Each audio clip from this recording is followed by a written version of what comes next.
Le récit de vol de nuit s'ouvre avec le pilote Fabien qui ramenait de l'extrême sud vers Buenos Aires le courrier de Patagonie. Son avion, qui volait au-dessus des collines, s'apprêtait à atterrir à l'approche de San Julián. Mais, à cause des orages, il dut continuer son vol jusqu'à la hauteur d'un petit village où il se pose pour marquer son escale. Et quand les 10 minutes d'escale furent écoulées, Fabien monta à bord de son avion et s'envole à nouveau pour San Julián. À terre, Rivière, le directeur général de la compagnie, se promenait de long en large sur le terrain d'atterrissage de Buenos Aires, dans l'attente de voir atterrir les 3 avions postaux de la Patagonie, du Chili et du Paraguay, qui revenaient respectivement du sud, de l'ouest et du nord en direction de Buenos Aires. On y attendait leur chargement pour donner le départ vers minuit à l'avion d'Europe. Déjà, on annonce à Rivière que le courrier du Chili aperçoit les lumières de Buenos Aires. Et Rivière, heureux de cette nouvelle, se dirigea vers le hangar pour l'accueillir. Dès que l'avion finit par atterrir, le pilote Pellerin s'engouffre dans une voiture en compagnie de Rivière et de l'inspecteur Robineau. En cours de chemin, Pellerin se plongea dans ses pensées et se souvient de sa lutte contre le cyclone et la traversée paisible de la cordillère des Andes. Rivière, qui regardait Pellerin, le félicita et lui demanda « Comment avez-vous réussi ?» Pellerin expliqua d'abord sa retraite coupée. Il s'excusait presque en disant « Aussi, je n'ai pas eu le choix. » Arrivé au bureau de Buenos Aires, Rivière descendit et laissa Pellerin et Robineau dans la voiture. En traversant les bureaux, il constata que les secrétaires somnolaient. Il s'assit et lut les messages météo. Constatant que Robineau était absent, Rivière demanda qu'on lui cherche ce dernier. L'inspecteur Robineau était sur le point de faire d'un pilote son ami. Et quand on l'appela, il fut triste et dit à Pellerin « Je dois vous quitter. Monsieur Rivière a besoin de moi pour quelques décisions graves. » Une fois devant Rivière, celui-ci lui posa la question suivante. « Vous êtes très lié avec Pellerin, hein? Je ne vous le reproche pas.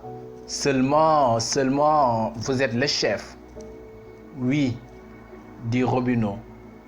Et Rivière d'ajouter « Vous devez rester dans votre rôle. Si c'est par amitié qu'ils vous obéissent, vous les dupez. Vous n'avez droit vous-même à aucun sacrifice. Vous êtes le chef, votre faiblesse est ridicule. » Sentant qu'il était fatigué, Rivière sortit pour marcher un peu et prendre de l'air. Vers 11 heures du soir, respirant mieux, il retourne dans la direction du bureau. Il traversait lentement les bureaux les uns après les autres pour s'enquérir du fonctionnement du service de nuit. Après, il rejoignit son bureau personnel et ressentit cette vive douleur au côté droit. Il s'assit, essuya un peu de sueur et commença à travailler. Il commença à écrire 3 notes de sanction, après lesquelles il se posa des questions. Suis-je juste ou injuste? Je l'ignore, mais si je frappe, les pannes diminuent. Et pour Roblet, il dit ceci. Quant à Roblet, à partir d'aujourd'hui, il ne fait plus partie de notre personnel. Ce n'est pas lui que j'ai congédié ainsi brutalement. C'est le mal dont il n'était pas responsable peut-être, mais qui passait par lui.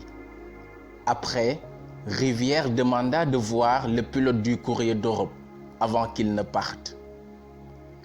Appelé au téléphone, celui-ci se réveilla et se dirigea vers les bureaux de la compagnie où Rivière l'attendait pour un entretien. Pendant ce temps, les derniers messages des avions en vol montrent que le courrier de Patagonie abordait l'orage et Fabien renonçait à le contourner. À l'inverse, le courrier d'Ascension marche bien et va bientôt atterrir.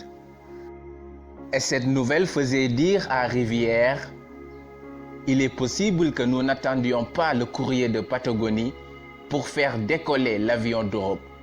Dès l'arrivée d'Ascension, vous nous demanderez des instructions. Tenez-vous prêts. La femme de Fabien, qui s'impatientait de voir son mari, appela Rivière et se rendit à son bureau pour s'enquérir des nouvelles de son mari qui luttait toujours contre un cyclone. Lorsque le courrier d'Ascension aperçoit les lumières de Buenos Aires, Rivière ordonna à l'équipage du courrier d'Europe de se préparer. Ainsi, le pilote du courrier d'Europe s'affaire à faire les derniers réglages.